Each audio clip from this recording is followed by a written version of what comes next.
Hello. Today in our Bible study on Christ in the Old Testament, here on Search for Truth, we look with Brian, our Bible teacher, at the significance of some Old Testament animal sacrifices.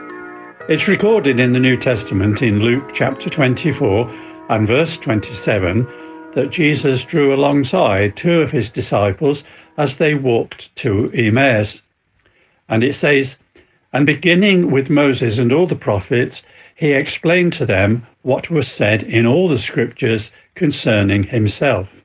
Jesus, being the embodiment of the Holy Word, would not need a written record, nor would he be hindered by the darkness of the late night journey.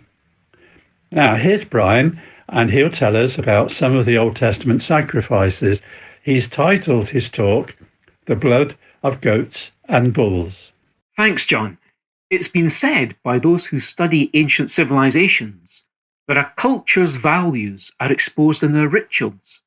I imagine that to be a very fair assessment. After all, the legacy of the pyramids in the land of Egypt would seem to show us that in their culture, thoughts of the afterlife were very important to them. If that ancient civilization had believed that once you're dead, there would have been no pyramids. But applying the same approach at a higher level, should we not expect the God-given ritual sacrifices of the Old Testament to reflect the core values God is always looking for in his people? Let's start with a verse from the beginning of Ephesians chapter 5. It says, "Walk in love, just as Christ also loved you and gave himself up for us, an offering and a sacrifice to God as a fragrant aroma." It's already clear from this verse that the Old Testament sacrifices and offerings pointed forward to Christ, who would fulfill them all, as in the words of Hebrews chapter 10 and verse 5. "You have not desired sacrifice and offering, but you have prepared a body for me," that is, for Christ, who came to do all God's desire and all God's will. Broadly speaking, there were three basic types of meat offering: the burnt offering, the sin offering, and the peace offering. In the first type, the whole animal, except the skin, went to the altar. It was a complete offering. In the second type, there was an elaborate blood ritual in dealing with sin. The third offering was shared between God, the officiating priests, and the offerer's family. What core values might these reflect? 1. We should be totally devoted to God. 2. We should avoid sin and live righteous, holy lives. 3. On the basis of these things, we may experience true well-being in a state of fellowship with God and good relations with others.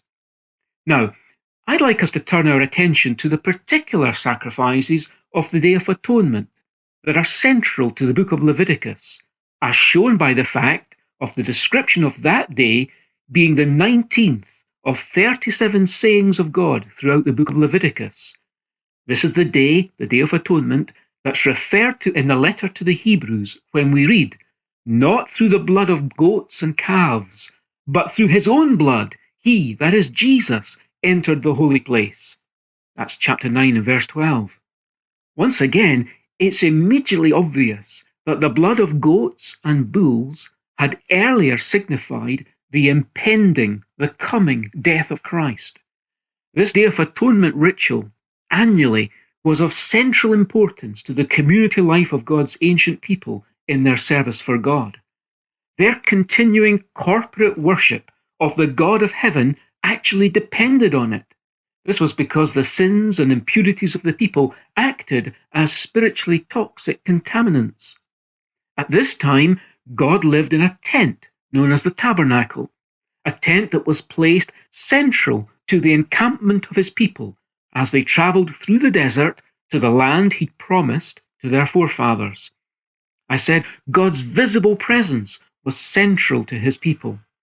However, because God is the holy God of heaven, and he was interacting with a sinful people on this fallen earth, there had to be, as it were, various buffer zones between God and his people as they, at least representatively, drew near before their God. God's holiness and human sin just don't mix, but are quite incompatible. God's detailed instructions to Moses throughout the book of Leviticus were all about making that crystal clear in the most graphic way.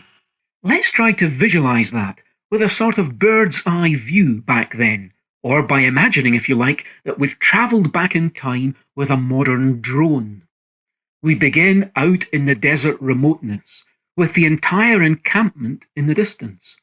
We fly in until we come to a surrounding area which can be designated as outside of the camp of Israel. Venturing further, we travel over a portion of the well-ordered groupings of the tribes, with all the individual household tents of the families belonging to them. Our flyover now brings us to the courtyard of the place, acting as a portable temple where God lived among his people. The border here is very clearly marked with high and bright imposing screens, with just one colourful gate as its entrance. What first dominates this courtyard is an altar, with smoke ascending skywards from sacrifices burning on it, being officiated by priests. But next, we come to the portable, tented structure itself, known as the tabernacle proper. At this point, it's necessary to switch on our drone's X-ray capability. This allows us to detect that the tented structure we've mentioned has a partition boundary inside that makes it into two rooms, an outer and an inner. The Bible often refers to just the outer one as the tent of meeting. And it has some furniture, notably a small incense altar. To go further, we're in danger of intruding into the inner space, where only one man in those times was authorized to boldly go, that is, into the immediate presence of the holy God. That holy place is characterized by the Ark of the Covenant. Directly above that stood a radiant cloud, rising like a pillar, and depicting to these people the presence of their God, who was in residence there. This was very or most holy territory, and we've only been able to access it by proceeding through these many distinct buffer zones, each graded on a scale of holiness, as we might suppose. After having come from the remote and, as it were, profane spaces of the solitary desert, far removed from any fellowship with the holy God, who is seemingly secluded in the innermost part of this portable temple. Now, on missionary journeys to various countries in Africa and Asia, I've sometimes watched as someone, and typically it's been a woman, swept the dust out from the family home. Using a primitive brush, she starts deep within the simple house until she makes her way to the doorway, sweeping out the cloud of dust. And then she continues brushing and sweeping the small front yard and out through the gap in the hedge. Even there, she doesn't stop, but keeps on brushing the flat earth until the dust is finally swept away into the surrounding vegetation or bush. Now, listen to a few verses from Leviticus chapter 16 that summarize the annual ritual of the most important day in Israel's calendar year. This is from Leviticus 16 verse 20. When he, and that's Aaron the high priest, when he finishes atoning for the holy place, and the tent of meeting, and the altar, he shall offer the live goat. The goat shall carry on itself all their wrongdoings to an isolated territory. He shall release the goat in the wilderness.